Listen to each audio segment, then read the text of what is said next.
დღის წინ დავდა ეს ფოტო იდეაში იმის საჩვენებლად, თუ როგორ უვლიან სამოქალაქო რეისები კონფლიქტურ რეგიონებს გვერდს თვითმფრინავების და ამას მოყვა ბევრი უაზრო კომენტარი, ბევრმა იღავდა რა თქმა უნდა, მაგრამ ბევრი ძალიან უაზრო კომენტარი იყო და მინდა პატარა განმარტება ჩავწერო. დააკვირდით, აი ამ საიტზე, როცა იტვირთება, მესმის რომ შეიძლება არ გესმოდეთ გრაფიკული მოდელირება, მაგრამ თუ დააკვირდებით მასშტაბი მაინც ხომ უნდა გესმოდეთ და ის რომ თვითმფრინავი არ შეიძლება საქართველოს ხელდა იყოს.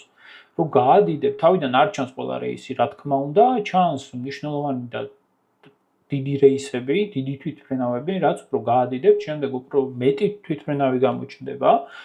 და აი მაგალითად ეხლა აი სამხრეთ ოსეთის ტერიტორიაზე ეს პატარა თვითმფრინავი იმ მასშტაბით, რა მასშტაბითაც იტვირთება თავიდან საიტი არ გამოჩნდება, რა თქმა უნდა. რო გაადიდებ, მე უკვე ეს პატარა თვითმფრინავიც გამოჩნდება, ხო? აი შესაბამისად, აი ეს სიტუაცია მაგალითად ეხლა დასავლეთით. აი განსაკუთრებით აი რუსეთში თვითმფრინავები არ დაფრინავენ. მაგრამ არ ჩანს იმ მასშტაბზე. აჰა, გავადიდე და ეხლა ნახეთ, აი ესენი არის, რაც რუსეთში დაფრინავს, იგივე მასშტაბით ესენია, რაც ევროპაში დაფრინავს. ეს არის ფაქტი. საით ნუენდობით და რაღაც სისულელეები, როგორც არის, ისე არის რა, მალავენ თუ რას აკეთებენ.